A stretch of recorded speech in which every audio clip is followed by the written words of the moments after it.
Oi, pessoal! Hoje nós vamos falar sobre o conteúdo da disciplina de gerontologia que nós combinamos que seria online. Qualquer dúvida, vocês podem me procurar no laboratório de biogenômica, que eu estou à disposição para esclarecimentos, ok? Vamos começar então falando hoje sobre os conceitos gerais relacionados com o envelhecimento biológico, para depois nós podermos comentar um pouco mais sobre o envelhecimento populacional. Para tanto, é muito importante nós estabelecermos o conceito do que é a biogerontologia. A biogerontologia é aquela área do conhecimento que estuda a biologia do envelhecimento, suas implicações, seus mecanismos de ações, as relações ecológicas, sociais e para a saúde humana a ela relacionada. Para falar sobre a biologia do envelhecimento, eu gostaria de apresentar para vocês uma pessoa muito importante. É o Sir Peter Medawar. Medawar foi um grande pesquisador na área da gerontologia e na área também dos mecanismos do nosso sistema imunológico. Eu gosto de salientar porque o Dr. Medawar, na realidade, ele nasceu no Brasil e a mãe era inglesa. Ele ganhou o Prêmio Nobel de Medicina por descobrir alguns mecanismos relacionados com o sistema imunológico. Por que então nós não temos um único pesquisador com prêmio Nobel? Simples, porque na época o Brasil não quis dar a ele o direito de não realizar o seu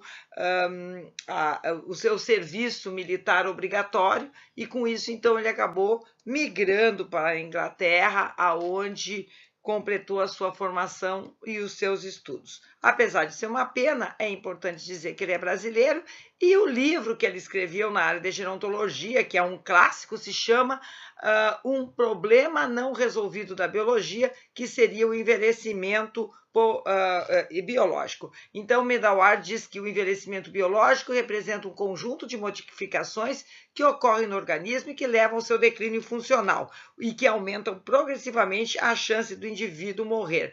Ele disse isso na década de 50 do século passado, e ainda essa concepção do envelhecimento biológico prevalece até os dias de hoje. Mas, enfim, como é que a gente pode definir o envelhecimento biológico? Muito difícil de ser definido, extremamente controverso, e por isso existe a necessidade de a gente estabelecer alguns conceitos e definições para que a gente consiga saber que todo mundo aqui está falando da mesma coisa, para que não haja, então, má interpretação do que vai ser comentado a seguir. Para começar, então, a falar sobre envelhecimento, eu vou falar sobre o que eu acredito ser o envelhecimento, e muitos pesquisadores também. Eu acredito que o envelhecimento faz parte do nosso desenvolvimento, que começou ali, né, na embriogênese, e que depois desencadeou a infância, aí veio a fase reprodutiva, e aí sim, logo depois da fase reprodutiva, começaram a se acumular uma série de disfunções que faz então que o indivíduo fique velho e finalmente morra. Então, para nós, o envelhecimento faz parte do desenvolvimento, é a última parte do nosso desenvolvimento. Bem, então o que seria a longevidade? Longevidade seria o tempo de vida que nós acabamos estando aqui na Terra, que vai desde o nosso nascimento até a morte. Isso é que a gente vai chamar de longevidade, ou em inglês longevity ou lifespan. Tá aqui então. Bem, mas como é mesmo que eu posso definir então o envelhecimento biológico? Algumas características, já que eu não consigo uma definição completa, fazem com que eu reconheça quando eu estou na frente de uma mudança biológica que é associado ao envelhecimento, ou quando essa mudança biológica está associada a alguma doença. Então, no envelhecimento, sempre o que vai acontecer são modificações biológicas que reduzem a função, a fisiologia dos nossos tecidos, órgãos e sistemas. Portanto, a gente diz sempre que o envelhecimento biológico é deletério, ele também é progressivo, as mudanças são muito graduais e isso faz com que muitas vezes a gente nem sinta que elas estejam acontecendo. Ela também é um processo intrínseco, ou seja, dependente das características de espécies específicas. Então, o envelhecimento humano vai ser um, da tartaruga vai ser outro, do macaco vai ser outro e assim por diante. E, finalmente, a gente diz que o envelhecimento biológico ele é universal porque ele vai acontecer em todos os membros de uma mesma espécie. Algumas modificações podem acontecer mais tarde ou mais precocemente, mas elas vão acabar acontecendo. Mas, enfim, quais seriam as principais características do envelhecimento biológico? Ele tem origem multifatorial, ou seja, sempre ele vai ser associado a uma interação gene-ambiente. E ele pode ser acelerado ou desacelerado conforme o nosso estilo de vida, a nossa vida, mas ele não pode ser interrompido ou evitado. Que nem eu mostrei nesse videozinho agora aí, não é? O pessoal tentando desacelerar o envelhecimento através da atividade física. Ele não é um estado de doença, ele não é um estado mórbido, mas ele sempre vai vir acompanhado pelas quedas nas taxas de fecundidade. Quanto mais velha a gente fica, mais difícil é para se ter filho, e no aumento nas taxas de mortalidade.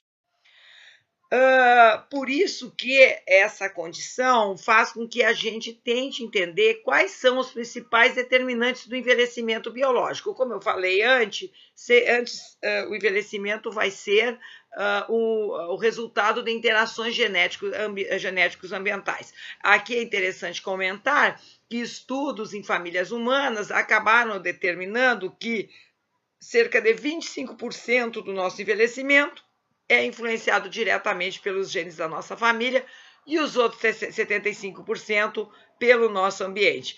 Antes de eu continuar esse assunto, eu só gostaria de também compartilhar com vocês uma informação bastante interessante. O primeiro pesquisador que fez esse estudo do envelhecimento ali nos Estados Unidos, em 1918, foi o inventor, né, Graham Bell, que inventou o telefone. Então, vocês vejam que naquela época dava tempo de inventar o telefone e tentar deslindar os fatores associados ao envelhecimento humano. Bem, mas enfim, como é que esse envelhecimento vai acontecer? Ele vai acontecer porque ele acaba ocorrendo de um modo a partir de uma cascata organizacional, que começa lá dentro das nossas células e que está fortemente associado aos nossos cromossomos e a parte mais a extremidade dos nossos cromossomos, que são os telômeros. Nós sabemos hoje que ao longo do nosso envelhecimento, essas regiões elas podem acabar se encurtando nas nossas células, e esse processo, então, vai ocasionar uma diminuição na taxa de proliferação das nossas células, e com isso, então, as nossas células acabam perdendo a sua capacidade proliferativa, a sua capacidade de regeneração, a sua capacidade de cicatrização e ponto, nós envelhecemos. Bem, então, só para a gente fixar bem esse processo, essa cascata organizacional ela começa com modificações moleculares e bioquímicas lá dentro do núcleo, das nossas células, que se acumulam nos tecidos, nos órgãos, nos sistemas, e que finalmente representam o conjunto, não é, das modificações biológicas que a gente identifica numa pessoa idosa. Bem, aqui então eu só gostaria também de reforçar essa questão, mostrando modificações em um fibroblasto, que é uma célula muito importante que tem na derme da nossa pele, e é ela que produz toda a matriz extracelular que forma a nossa pele, e que quando esses fibroblastos ficam velhos, por exemplo, eles mudam o seu padrão, e mudando o seu padrão, eles desorganizam esse tecido e formam as nossas rugas, por exemplo, que ninguém gosta muito, né? Bem, Como a gente falou, os determinantes do envelhecimento eles são genético-ambientais, e antes a gente imaginava que aqueles fatores de estilo de vida que acabam acelerando o processo de envelhecimento, eles só funcionariam depois que a gente fosse adulto, enfim, e fosse pelas nossas escolhas. Bem, as evidências atuais mostraram que não é nada disso, não. Não é? As escolhas já das nossas mães, elas podem acabar afetando o envelhecimento dos filhos e até mesmo dos netos. Para a gente falar um pouco, então, sobre como é que aqueles fatores ambientais como estilo de vida vão acabar impactando o nosso envelhecimento lá dentro das nossas células, a gente tem que lembrar que o nosso corpo ele é feito a partir de uma hierarquia, não é, de materiais, que começa com átomos, moléculas, células, que formam os tecidos, órgãos, sistemas, que formam os indivíduos e as populações, não é? A célula, ela é a nossa unidade fundamental da vida e, como vocês sabem, ela é delimitada por uma matriz, uma membrana extracelular, e dentro eu tenho um citoplasma com várias organelas e o nosso núcleo com o DNA.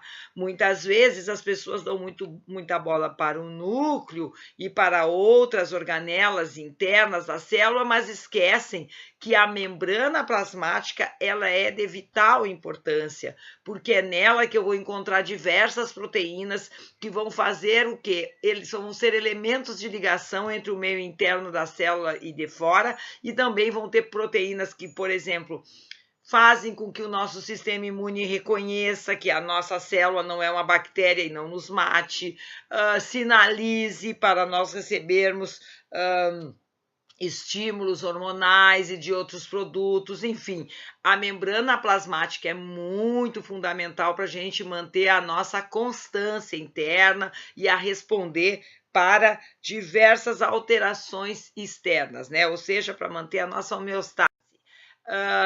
As nossas células também, como nós sabemos, elas conseguem se dividir porque elas têm um ciclo celular. No período de divisão, a gente conhece esse ciclo como mitose e logo depois que a célula é formada, ela entra na fase G1, ou interfase, em que ela funciona, aí ela chega a um determinado tamanho, começa a duplicar o seu DNA, eu estou aí dentro da fase S. Nesse momento, a célula continua a funcionar normalmente. Quando todo o nosso DNA, os nossos cromossomos estão duplicados, finalmente a célula entra na fase G2, que daí sim ela para de funcionar para se dedicar a produzir aquelas proteínas, aquelas estruturas que vão permitir ela se dividir. Como então, voltando ao tema, as nossas células elas vão entrar em senescência replicativa.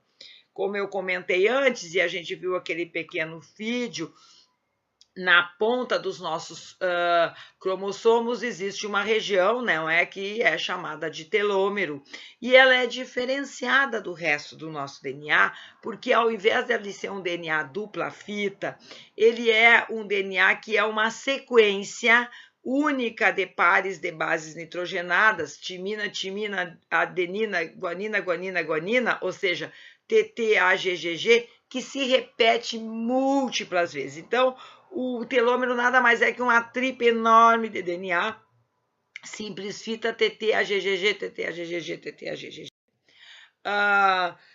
Na medida em que a gente vai envelhecendo, chega um determinado ponto, então, que as nossas células não conseguem mais se dividir e a gente diz que ela entrou em senescência replicativa ou celular, ou ela chegou no seu limite de Hayflick.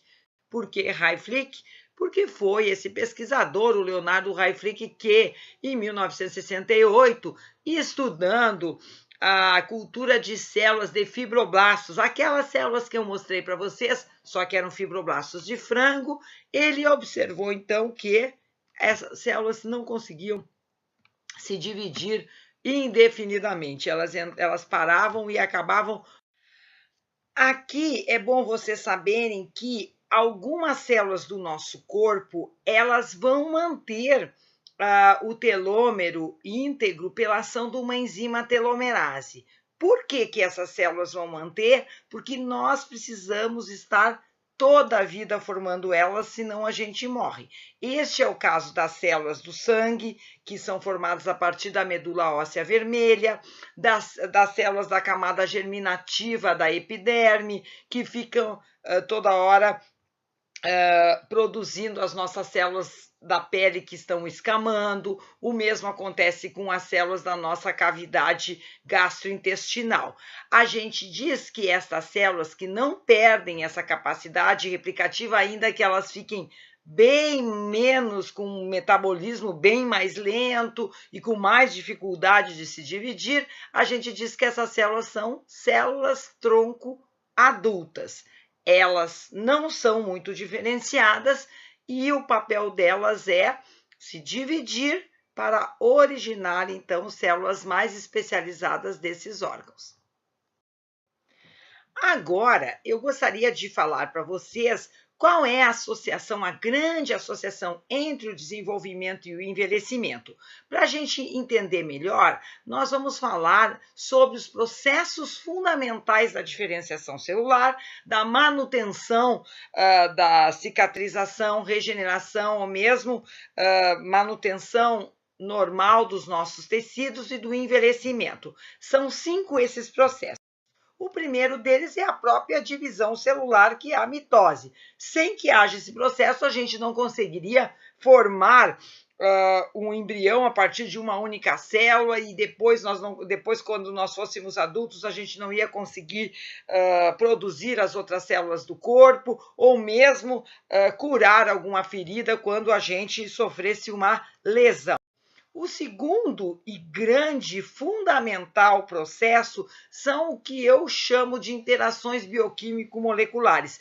Na realidade, esse aí não é um processo, são múltiplos processos que vão interagir e vão fazer com que a gente consiga se desenvolver e depois vão estar na base do nosso envelhecimento, não é? Para a gente poder entender um pouco mais deles, vamos lembrar como é que funciona a estrutura do nosso material genético. Como vocês sabem, o material genético das nossas células é o DNA, que é uma molécula dupla fita, não é? Que dá origem depois a um RNA heterogêneo, que vai sofrer um processamento e vai sair do núcleo para o citoplasma formando o RNA, aquele RNA mensageiro que carrega informações lá para o retículo endoplasmático rugoso do tipo de proteína que a gente vai sintetizar conforme as nossas necessidades. Então, se vocês pensarem em qualquer proteína, queratina, albumina, creatinina, fosfatase alcalina, hemoglobina, todas elas vão ter um gene, vão formar o mRNA e vão dar origem às proteínas, cada uma delas em um tipo de célula. Mas como é que isso mesmo pode acontecer?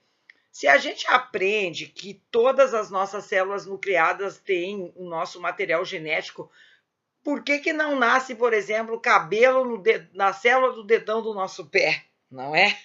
Ou no nosso fígado? Isso é uma questão muito importante de nós entendermos. É porque isso acontece dada as peculiaridades dos genes dos eucariotos, ou seja, dos genes daquelas células, daqueles seres vivos que têm núcleo, não é? Então, a questão toda é a seguinte aqui, ó. Se a partir de todos os genes, de todas as células fossem produzidas proteínas iguais e nas mesmas quantidades, todos nós teríamos provavelmente a aparência de bolhas, porque não teria como a gente se diferenciar. Então, como é que a gente se diferencia e o que isso mesmo tem a ver com o envelhecimento e principalmente a aceleração e desaceleração do envelhecimento por estilo de vida? Para a gente falar sobre isso, nós vamos ter que relembrar ou conhecer um pouco mais, para quem não é da área da biologia, sobre a estrutura do gene eucariótico. Então, quando a gente pega um gene lá dentro do nosso DNA, apesar dele ser feito por aqueles nucleotídeos, ele sempre tem no início dele o que a gente chama de região promotora, que é uma região que não vai dar origem à proteína. E essa região depois ela vai ter pedaços que a gente chama de exon, que vão formar o RNA maduro e que vão informar o tipo de proteína que a gente quer, que a célula quer, e os introns que vão ser retirados, não é, no processo de formação daquele RNA maduro. Aí vocês podem estar se perguntando por que eu estou falando desses introns, já que muitas pessoas antes consideravam essas sequências aí de DNA lixo. É que muitas vezes os nossos genes eles não estão dispostos lá dentro do nosso genoma de modo linear. Vem um gene, outro gene, outro gene. Às vezes existe sobreposição. Um gene pode estar inteiramente dentro de outro gene ou estar compartilhando parte do seu DNA. Por isso que muitas vezes uma parte que não vai dar nada, vai ser retirada num determinado gene, pode ser que seja fundamental para formar o RNA do outro. Por que eu estou falando dessa coisa aparentemente chata? Pelo seguinte, é justamente essa região promotora aí é que vai ser aquela que vai dialogar com o próprio resto do próprio organismo e com as alterações que acontecem no nosso meio ambiente. Por quê? Porque através de moléculas químicas produzidas pelo próprio organismo ou produzidas pelo ambiente, essas moléculas conseguem se ligar nessa região promotora e estimular, fazer com que um gene funcione mais, fazer que um gene funcione menos, acelerar ou desacelerar. É por isso que, apesar de nós termos todos os nossos genes iguais entre homens e mulheres, nem todos funcionam do mesmo modo e do mesmo jeito, porque senão não daria para a gente fazer aqui a diferenciação dos sexos. Em relação à questão ambiental, como é que o ambiente pode sinalizar e acabar interferindo na regulação dos nossos genes, é fácil. Vocês conhecem muitas pessoas que, por não se identificarem com o seu sexo genético, resolvem, então, fazer modificações para ficar com a característica do sexo oposto. Fazem isso tomando hormônios, que nem eu estou dando esse exemplo aqui. E como é que esses hormônios agem? Agem agora na hora que ele toma, lá nessas regiões promotoras, e com isso ele consegue modificar as proteínas daquelas células e assim modificar as suas características. Se isto é verdade para hormônios, também é verdade para aquilo que a gente come, para aquilo que a gente gasta de energia, para aquilo que a gente se estressa.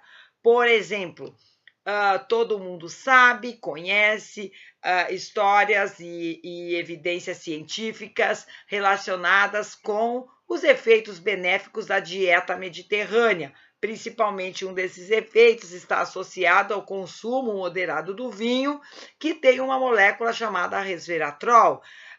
Por que o resveratrol é considerado uma molécula que interfere na nossa longevidade? Porque ele tem a capacidade de se ligar na região promotora de muitos dos nossos genes e acabar, então, modificando, não é? Modificando ações negativas associadas ao envelhecimento, por exemplo. Ele pode diminuir o efeito de coagulação sanguínea, então ele tem um efeito antiplaquetário, antioxidante, anti-inflamatório. Ele consegue também aumentar proteínas que nem as sirtuínas 1, que vão acabar, então, alongando aquele tempo de vida das nossas células que estavam lá sofrendo senescência proliferativa. Portanto, pessoal, a mensagem que eu deixo aqui para vocês é: aquilo que vocês comem, aquilo que vocês se estressam produzindo um monte de cortisol, não conseguindo resolver os problemas,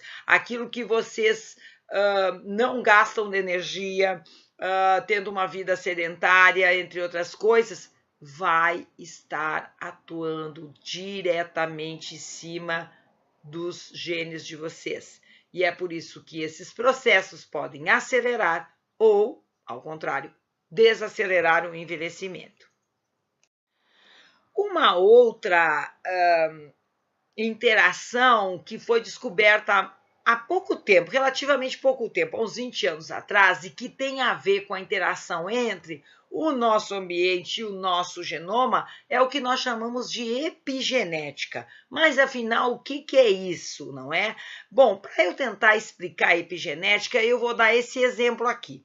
Se nós, na hora que a gente come, que nem eu dei exemplo lá, a gente regula diferencialmente os nossos genes, com o resveratrol, com a vitamina, com a atividade física, a expressão gênica para nós ela seria mais ou menos que nem uma tomada de luz que a gente acende, apaga a luz. Também tem aquelas tomadas que modulam, né, a intensidade da luz. Então, assim mais ou menos seria a nossa regulação gênica que eu falei. E a epigenética, o que seria? A epigenética seria um processo um pouco mais drástico. Seria mais ou menos processos químicos que seriam similares a eu desligar um equipamento da tomada. Como vocês sabem, se eu desligar o meu rádio da tomada, mesmo que eu mexa nos botões, o quanto for, ele não vai funcionar, né? Então, vamos falar um pouco da epigenética para a gente depois falar sobre o papel dela no nosso envelhecimento. Para começar, eu gostaria de dizer que a epigenética faz parte da nossa vida cotidiana em relação ao nosso desenvolvimento. No caso das mulheres, esse processo, então, é bem conhecido, porque todos nós sabemos que as mulheres possuem 2 cromossomos X e um deles é inativado, formando a famosa cromatina sexual, que se a gente raspa as células, né, da nossa bochecha e coloca numa lâmina, a gente consegue com um pouquinho de corante ver, não é? Assim a gente conseguia antes reconhecer quem é que era geneticamente homem ou mulher pela cromatina sexual, e essa aí nada mais é então que um cromossomo X altamente condensado, porque ele é não funcional. Bem, o que acontece é que ao longo do nosso desenvolvimento, muitos dos nossos genes vão precisar funcionar naquele momento e depois eles devem ser silenciados, eles não podem mais funcionar. Se eles voltarem a funcionar, vai ser uma coisa muito ruim. Por outro lado, tem genes que têm que funcionar toda a nossa vida. Se eles tiverem uma alteração epigenética, eles também podem vir a causar aceleração do envelhecimento ou doenças. Por esse motivo, hoje, nós sabemos, por exemplo, que essas alterações químicas que acontecem associadas ao nosso DNA, que a gente chama de epigenética, que dentro tem a metilação, a acetilação, se um dia vocês ouvirem essas palavras, vocês vão lembrar de mim, elas não vão acontecer só quando a gente é idoso. Elas já acontecem quando a gente é bebê, que nem eu estou comentando aí. Então, conforme o ambiente materno, se ele for seguro, eu vou ter já um ponto para desaceleração do envelhecimento. Agora, se ele for um ambiente de risco, eu posso aumentar principalmente a chance de ter doenças crônicas na minha idade adulta, como, por exemplo, esquizofrenia na fase adulta, jovem, ou doenças cardiovasculares, diabetes, obesidade e tudo mais na fase adulta mais tardia ou no idoso. Bem, outro processo importante associado com o desenvolvimento é a adesão celular. As nossas células, geralmente, elas possuem vários tipos de estruturas que mantêm elas no tecido. E é importante a gente manter essa adesão muito correta, porque se porventura ela não for correta, eu posso ficar seriamente doente quando eu for mais velho. Além da adesão, as nossas células lá na embriogênese têm grande capacidade de movimento celular, elas conseguem andar como se fossem amebas. E esse movimento celular, ele também acontece quando nós somos adultos, como, por exemplo, esse videozinho aí que vocês viram do macrófago se movimentando e comendo, então, partículas ou bactérias para limpar o nosso organismo de lixos que sobram, né, das células, detritos ou mesmo micro-organismos. Finalmente, o quinto e não menos importante processo do desenvolvimento associado com o envelhecimento é o que a gente chama de apoptose ou morte celular programada. Quando as nossas células elas vão se dividir, elas têm toda uma maquinaria que faz uma checagem para ver se o nosso DNA está muito bem, bem organizado. Se houver mutações nesse DNA, essa célula é induzida a morrer. Então, nessa flechinha aqui eu mostro já uma célula morrendo. Como vocês podem ver, ela não tem mais o núcleozinho normal, ela tem um núcleozinho já cheio de condensações do DNA, não é? A apoptose, lá no nosso desenvolvimento, ela é importante, por exemplo, para fazer a arquitetura do nosso corpo. Então, eu mostro aqui que as células da nossa mão e do nosso pé, ela pode ser feita porque as linhagens celulares interdigitais, elas são induzidas à apoptose, e isso não cria nenhuma inflamação ou nenhum problema para o nosso organismo.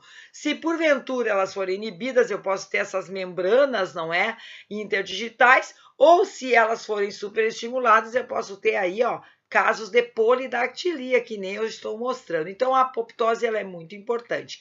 No organismo adulto, cada vez que a célula vai se dividir, a proteína P53 é que vê como é que está a qualidade do nosso DNA. Se esse DNA não estiver bem, essa célula vai ser induzida a se matar, a morrer. Bem, depois de que eu falei sobre mitose, interações bioquímicas, adesão celular, movimento celular e apoptose, eu queria também comentar nessa aula de hoje que todos esses processos do desenvolvimento e que acabam se tornando disfuncionais com o envelhecimento podem estar associados a uma doença muito grave que é o câncer, que na realidade é um conjunto de mais de 200 tipos de doenças, 20 tipos de doenças que acabam afetando múltiplas pessoas e que é bastante prevalente quando nós vamos envelhecendo, não é? Mas como é que surge o câncer? O câncer, na realidade, sempre vai surgir de alguma célula que, na hora de se dividir, aqueles processos de checagem da qualidade por algum motivo falharam. E aí ela acaba acumulando uma mutação, o que torna o seu genoma com uma instabilidade cromossômica, e isso faz com que ela fique mais propícia a acumular mais mutações até se tornar uma célula maligna. Bem, então isso vai acontecer porque a nossa célula vai ter sofrido aí, ó, uma alteração, uma mutação no DNA, e essas mutações elas vão se acumulando, e se porventura a mutação ela for identificada, vai acontecer a apoptose, que nem nós estamos vendo nesse filme aí, ó, que tudo no interior da célula é condensado e forma esses corpos apoptóticos que são absorvidos pelas células vizinhas, não é? Agora, se essa célula não morrer, ela pode, então, se tornar uma célula cancerosa.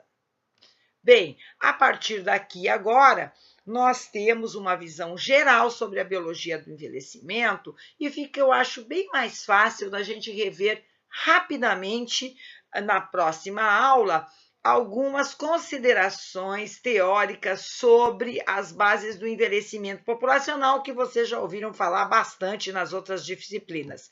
E também fica bem mais fácil a gente entender agora por que com o nosso envelhecimento sempre vai haver aumento da carga de mortalidade.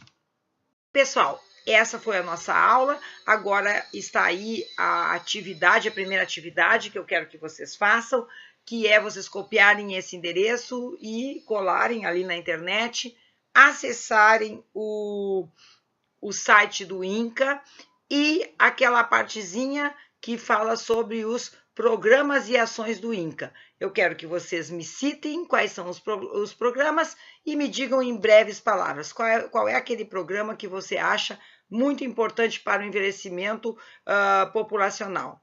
Coisa simples, coisa curta, e eu aguardo vocês no próximo módulo. Beijão!